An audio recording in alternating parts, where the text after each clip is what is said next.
Roro gamelane ilang dhewe. Iki grup apa nek lucu iki? Suwuk kersane ngalah ya ngono kuwi. Suwuk kersane ngalah.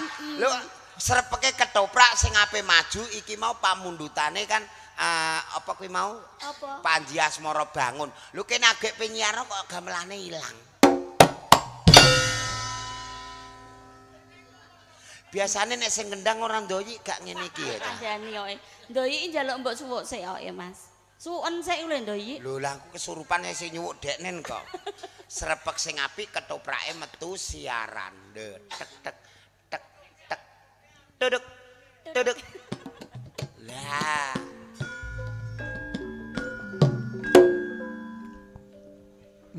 Buru pamirsa. Apa kuwi mau? Nuwun. Oh nuwun. Pas aku embun ngono.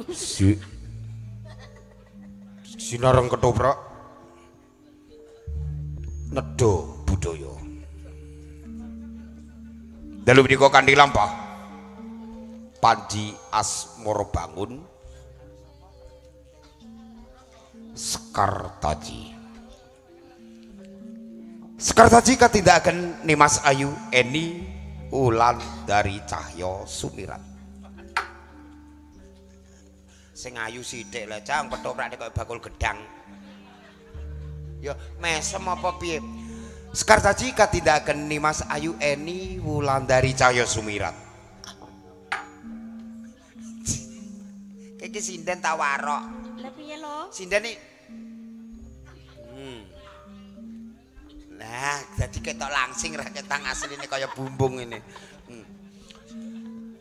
Dening Panji Asmara Bangun katindakan Raka Mas Jolang. Jolang.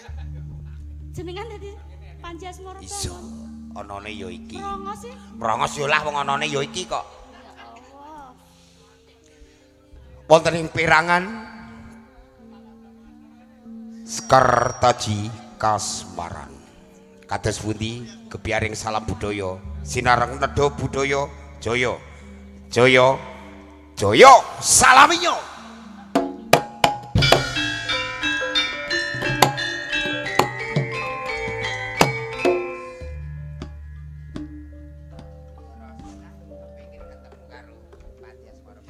Kebangetan uripku nandang kasmaran nanging sing ditresnani ora krasa.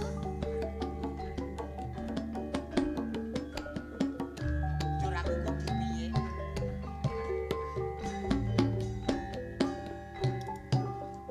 Ya kok bangetan temen uripku. Yen awan sasat ora iso ora doyan mangan yen bengi ora iso turu. Mung lam-lamen karo Kang Mas Panji Asmara Bangun. Besok kapan aku iso ketemu karo Kang Mas Panji Asmara Bangun? Kang Mas Panji.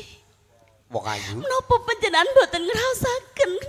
Wong ayu Sekartaji. Kula Kang Mas. Sekartaji. Nganti ngrantes uripku. Wong ayu. Sasat ora iso turu mung kepengin ketemu karo panjenengan. Sekartaji.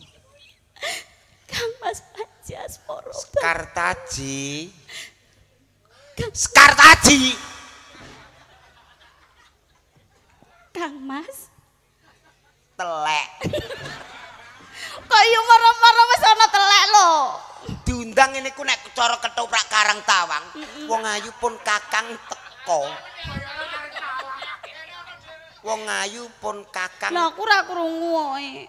Ketoprakne wis ngudo rasa itu ndelok-ndelok nek kancane wis metu ndang mlengak kok. Ayo. Ayo. Lah piye aku ora tau ngetoprak. Is kok anggere aku metu pun kakang teko. Alah alah. Aku mbok seneni terus. Alah. Sakit hatiku lho Mas. Iku senengane Mudin. Kene lho lah, kene. Wis ora pareng nggih, ora pareng. Alah engko nek purik tak mik lho, wis ngene. Kok tak mik? Tak miki maksude ben ra purik. Baleni. Ngudo rasa kok aku terus teko. Wis ngono lho. Kang Mas Panji. Menapa kok disauri apa to? Jane iki raine apik endi to kono sing semaur. Kebangetan lho panjenengan ki dikangeni kok ya ora krasa lho Kang Mas. Kang Mas Panji. Wong ayu Sekartaji. Pun Kakang teko wong ayu. Kang Mas.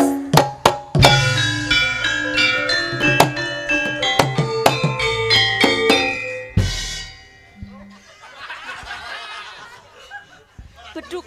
Mas, ketoke sampean kulino melok barongan nggih. Lho ketoprak ana wong ambung-ambung. Kayak iki aku ketoprak kok mak. Ora rombengan, ora rombongan, heeh. Oh, baleni. Kok aja kei des. Ra ngono. Ana ketoprak des ngono. Ora roh mak cangik ngantek bingung iki lho mak cangik. Mak cangik wis nganggo busana Arya Penangsang ngono lah. Ya. Ayo. Kang Mas Panji. Napa panjenengan boten ngraosaken kapang dhateng kula? Wong ayu Sekartaji. Pun Kakang teko wong ayu. Kang Mas.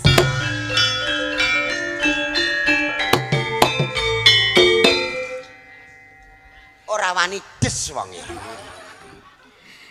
Kang Mas Panji asmara bangunan. Ora sakeinan. Asmara bangun ora sakeinan. Mula ta mula Mas. Panji asmara bangun iki bagus. Lah sampean iki wondone kaya kuli kaya tukang. Lah ngono. Wong rayu. Mboten. Nggih ta?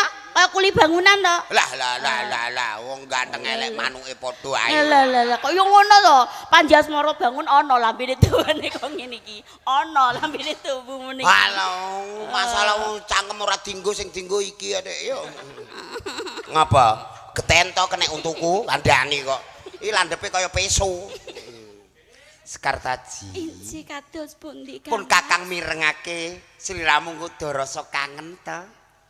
Jenengan iku lho nek kangen terus ngono. Alah, Mbah. Gaku. Wis kok yo coba. Pun iki lho Kang Mas. Sekartaji. Kang Mas. Iki lho Kang Mas. Pun Kakang wis ngerti lamun to iki lho Kang Mas. Aja yo aku soro nek nggone kono. Kok wis kaya ketoprak ulun. Wis kaya. Iki lho ngono. Kok ameh kaya grup ketoprak kene. Engko nek ketoprak kene main awakmu ku tak elokno nggo bintang tamu dadi ula. Dadi ula to. Ya ugene ula demung genah ngene ndek ngene. Masa ula ndek. Lho ula dumung iki ndek Ndek, guling. Kene kok wong ayu. Ora beda rasane pun Kakang ya kangen. Lamun to dalu ora bisa nindra, lamun to luwe ora kersa dahar wong ayu. Ngerti napa ora? saged kula ugemi ngendika Lair terus sing batin. Yen aku pejagong karo sliramu lamun to ana sing gething utawa nyaruwing aku ora peduli. Sing penting aku karo Kang Mas wong kakus. Gantian ning manah kula. Wong bagus wong kakus. Masa ngene kaya telek. Piye aku ngomong piye? Kang Mas wong bagus. Ya aku malah nyawang sampean kok kakus kok Mas. Wong bagus ning kakus wis ngono ae dadi ndang. Wong bagus. Kang Mas wong bagus gantilan Ayu. ning atiku. Napa saged kula gemi ngendika panjenengan? Lahir batin panjenengan tresna dhateng kula Kang Mas. Sedumuk bathuk senyari bumi ingsun tresna marang sliramu. Aku ngono kuwi lho Nek aku seneng aku kok ya. Kok senengane nguda lho ya. Pekertaji. Alah ora macak yo elek kowe. Senengane ngono. Pun Kakang rak yo jengkel wong ape dijiwit kok yo ndadak endo. Lah aku kan yo kaya ketoprak-ketoprak ngono kae. Mosok yo arep dijiwit terus mapan terus sangkem ngene ngono. Ora kaya ngono. Coba. Pun Kakang pengen mirengake kene. Iki sing susune sing ndi to ngarep nguri kabeh iki. Lah aku ngono kuwi senengane. Apa to? Iki tutu susu. Lah iki apa? Iki punuk. Lah kok kotangan ngarep nguri.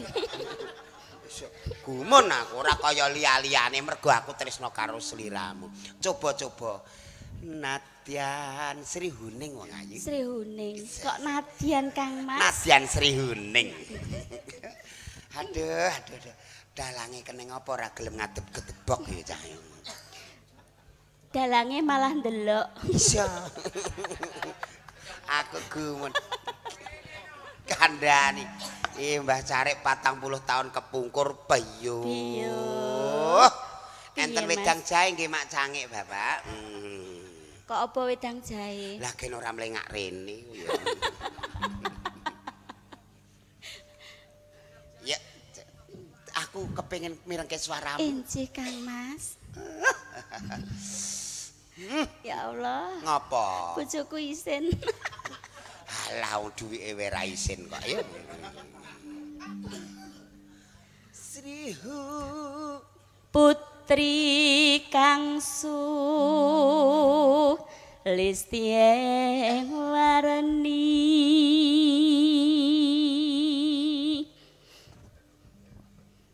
Kang Mas piye wong ayu? kados pundi rasane manah panjenengan Kang Mas? Aku kaya dening donya sak isine iki nggonku dhewe. Kok saged ngaten? Liya-liyane kae ngerti apa to? Rak ya mung aku kelawan sliramu Kang. Napa? Eman-eman nek sliramu tak jak tandur. Panjenengan estu tresna kula. Tresno Mbok wae. kula dipangku lho Kang Mas. Sliramu nyuwun pangku. Nggih Kang Mas. Ya. Bismillahirrahmanirrahim. Ora arep mangku aku nek dadak bismillah barang. Krana niat kok, Nok.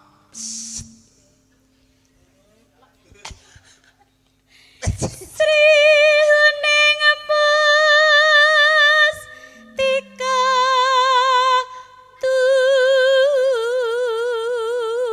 Tuban kados pundi rasane Mas? Wong-wong kae ape muni piye aku ora peduli, sing penting sing penting tresno. Injih tresna estu panjenengan. Kae rak sing gembor-gembor rak kepengin to diajeng. Mbok menawi ngaten Kang Mas.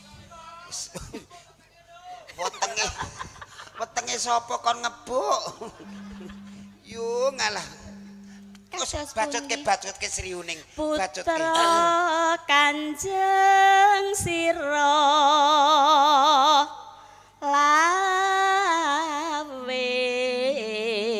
Panjenengan kok gemeter kados pundi Kang Mas? Ngempet iki. Kok sajak gemeter enten napa? Aku gemeter. Kok gemeter? Sik ngadeg sik ana sing plengakan. Ngempet aku. Apa lho? Rasane ter. Iso ter ya. Atiku kaya dening ora kuwon. Ati panjenengan. Atiku ora patek percaya. Wis ah pentolem urusi senengan usul. Yo rasa mikir neko-neko. Aku iki antarane Panji Asmara Bangun lan Sekar Taji. Oh iya, aku karunan Sekar Taji. Perang tumpa jana gara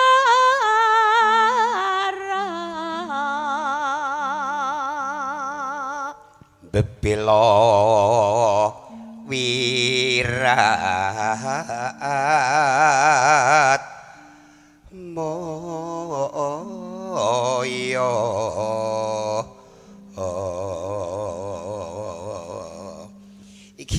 iki pacaran tak nyabrangna wong wuta. Lah piye lho? Lah kok diteleh pundak terus kok nguri. Perasaan nek koyo Lah ape. piye lho nek roman iki piye lho Mas sing bener iki? Digandeng set. Heeh. Lah ngene iki koyo wong roman. Lah nek mau koyo wong ngemis kawanen kae. Cek tok tangan deleh pundak nggon ngarep mlaku sing nguri nggawa plastik. Kok ya pun kakang ki apa to? Lah napa? Pun kakang ki titi sing nalendra. Bathara. Bathara Kala. Bek ya ora usum kok ya coba. Kula nek gandeng niki lho akeh sing alok. Aloke piye wong ayu? Lho kae Mbak Eni arep nondi kae? Njur sliramu wangsulan Ya tak piye? jawab. Kula Wangsulane niki badhe mbuak batang Mas, kula ngoten. Lah ngono gandeng niki lho mlane aku mau nek gandenge dadi tak ngenekno, dadi anu wis supaya beda. tambah wong-wong ki tambah percaya, tambah sithik dadi guwake iki ngemenke. Lah piye? Ajeng guwak batang asu ngono. Dadi wong-wong percaya. Ora ana lho asu dibuak, Lah tinggo apa? dirica-rica. Iki lho Pak De, iki lho guyu. Bakul to? Oh, bakul asu.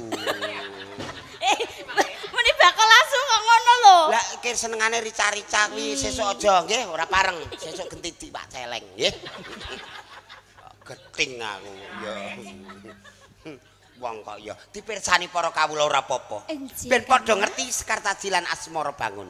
Ora iso dipisahke Bisa sih. ya ora iso dipisahke. Tan wurung sriuning gundul. Piye? Untuk munyinden ki wis suwe ta lagian. Suwe Mas. Lah kok sriuning gundul? Gugur. Lah aku wekku gundul Mas. Iku lho anu apa catetanku. Oh berarti kleru ya? Untuk nulis ki gugur kok Lah aku gundul. lho nunirun niki lho Mbah Care. Pripun Mak Cange? Gundul napa gugur? Gundul. Kandhani kok diomongi. Aku iki guruku iki lho Mbah Care iki guruku. Dadi aku yo niru nek gundul. Tan wurung Sri Huning gundul. Dadi leres gundul, Mbah. Bener. Bener kok. Yo ngalah dalang iki ndak lulusan isi. Dadi gundul kunduran. Ayo. Kunduran.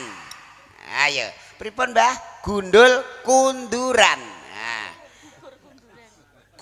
Gundul kundulan. Berarti salah. Salah. Gugur. Tan wurung Sri Huning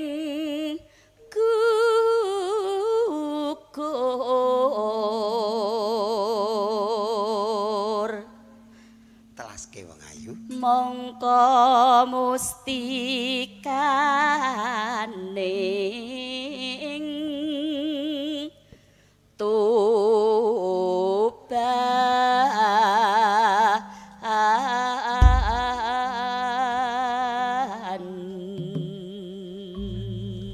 Yen sliramu urung tetembangan Sri Huning Kijing Miring pun Kakang urung marem wong ayu. kala wau pamundutanipun Sri Huning Srampat. Oh, Sri Huning Srampat pun Kakang ya wis prasaja wae melu nderek. Nggih, panjenengan manuk. Manut. Manut.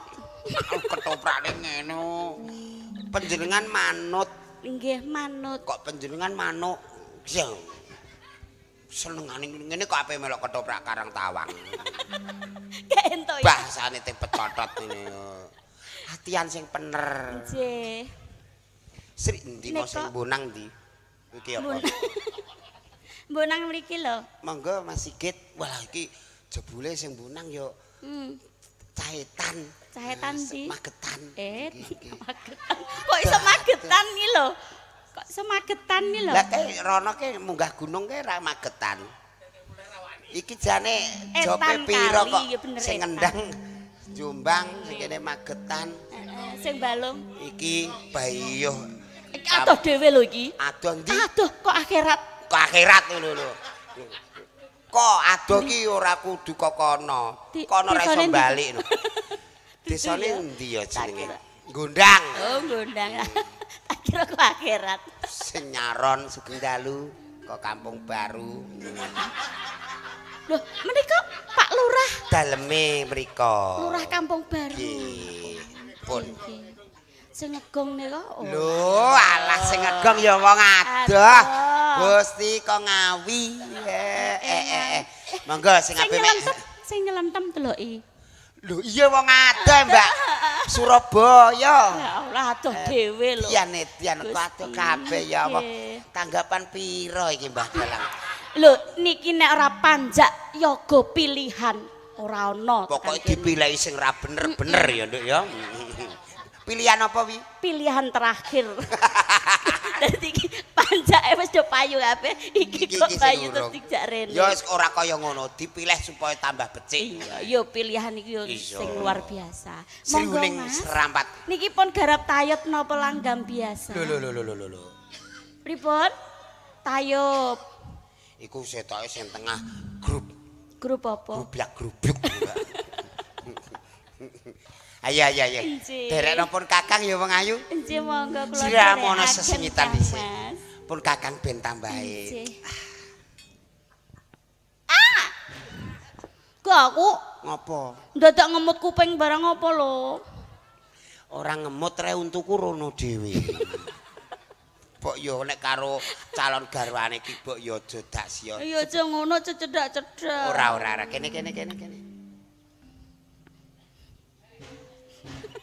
Manut. Iki kok kudu nyosor ae lho, Mas. Wis tak kenekno tenan kok tak embe selawe. Enggak aku rabies engko. Wong kiri wis diguwak kok rabiase keri lho. Lah Iya. piye lho? Kene kanane sesingitan wong ayu. Kula teng wingking riyen nggih Kang Mas. Bareng Kang Mas. Monggo. Rodok ah. Mekmu. Apa-apa mbok cekel kok iso remuk kabeh lho, Mas.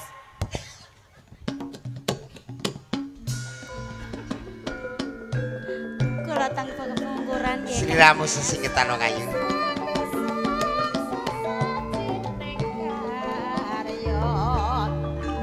Sekartaji. Sedumuk bathuk senyaripun Kakang ora bakal bisa genggang karo sliramu.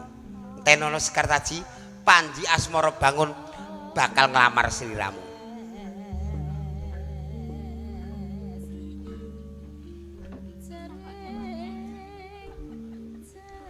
Kok ora dedet tak dang maksudnya dedet dang tak tulu nuni dang tak tungklek baleni ketoke panjak iki tenan kok goblok-goblok ngono lho. Pun Kakang bakal teko ing tembe wong ayu. Kakang mantuk sik.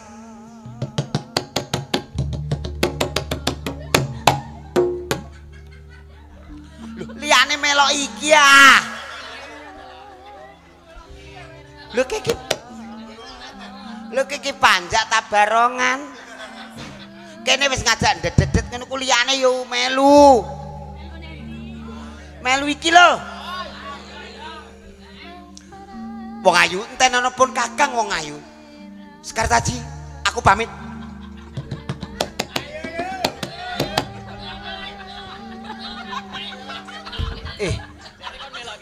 Maksudnya aja melok kene wonge. Gamelmu ku lho melok tutuk. Kido iso ta ora?